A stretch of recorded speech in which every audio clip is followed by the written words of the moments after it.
Hello, 8th graders. It's Mrs. Thompson, and we are starting in a brand new chapter today. We're actually in chapter 5 in our textbooks, and we're in section 1, and we're going to be doing example 1 today. Our objective is to identify solutions of systems of linear equations. So everything we learned about in chapter 4 is actually going to be really relevant and important for this chapter. So let's start with some definitions. We've got systems of linear equations. That's basically when you have a set of 2 or more equations. And everything that we do in this particular chapter, we're just going to be working with 2 equations. I don't think anything more than that. So just our main focus will be on 2 equations.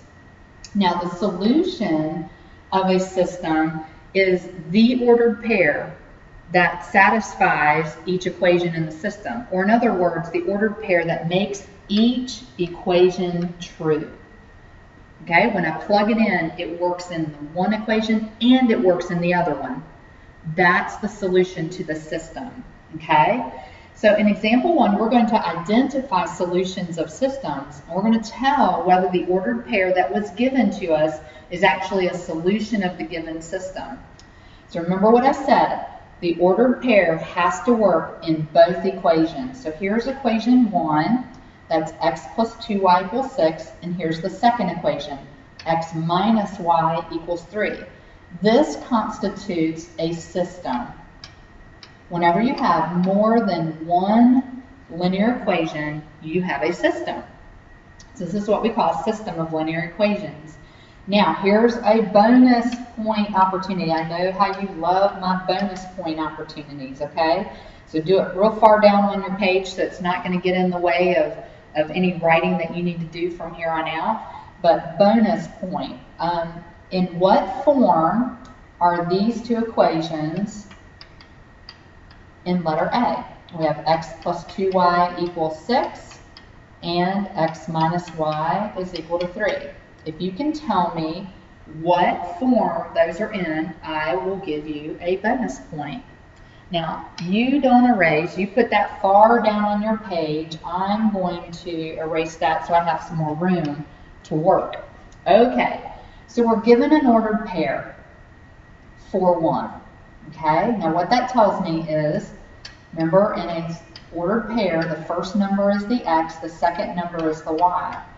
So whenever I plug into an equation, I'm going to plug in 4 for the x, 1 for the y. So let's take our first equation, x plus 2y equals 6. All right, now x, remember, is 4, and y is 1. So the first thing, remember, on the left-hand side, we still have to follow order of operations. So my choices are addition or multiplication. And you're right, multiplication always wins out. Now I can add. So the bottom line is, does 6 equal 6? Yes, it does. I'm going to put a check mark by that because it did work. 4, 1, when I plugged in 4 for the x and 1 for the y, I got the left side of the equation to equal the right side. So I know that it works. Okay, let's try it for the second equation. X minus y is equal to 3. Remember, we're still going to use x is 4, y is 1, and then we're going to do 4 minus 1 is 3. And so then you ask yourself, does 3 equal 3? Why, of course it does. Because 4, 1 worked in both equations, not just one, not just the other, but in both, we would say that this is a solution. So 4, 1 is a solution. Okay, it worked in both equations, so I can say that. Now let's look at letter B. This time, x is going to be -1 and y is going to be +2. And we're going to plug in, you can see our 2 equations. Let's start with the 2x plus 5y is equal to 8. So remember, x is -1, so that's 2 times -1 plus 5 times 2, does that equal 8? We'll follow order of operations. We need to multiply first. So 2 times -1 is -2. 5 times 2 is 10. Now I can add them together. What's -2 plus 10? And that is correct, 8. And 8 does equal 8. So it works in that first equation. That's wonderful, but don't stop. Go to the second one and let's try it out. We got to make sure that it works in both. It's not okay for it to only work in one and not in the other.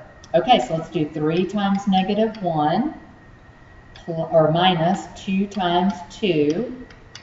We got to see if that equals 5. So remember, do multiplication first. 3 times -1 is -3, minus 2 times 2 is 4, and -3 minus 4 is -7. Well, you know what?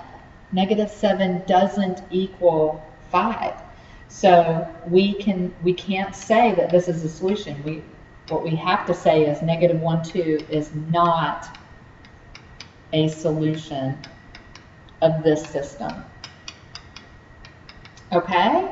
So this is a skill we need to learn how to do. You need to be able to tell if a given point works for that system. It has to work, remember, in both equations, not one or the other, but in both of them. And example B is a really good example of how it worked in one but not in the other. That means it's not a solution of that system. There has to be another answer there. Okay, that's it for example 1. If you have any questions, write them down in the margin and bring them to class tomorrow.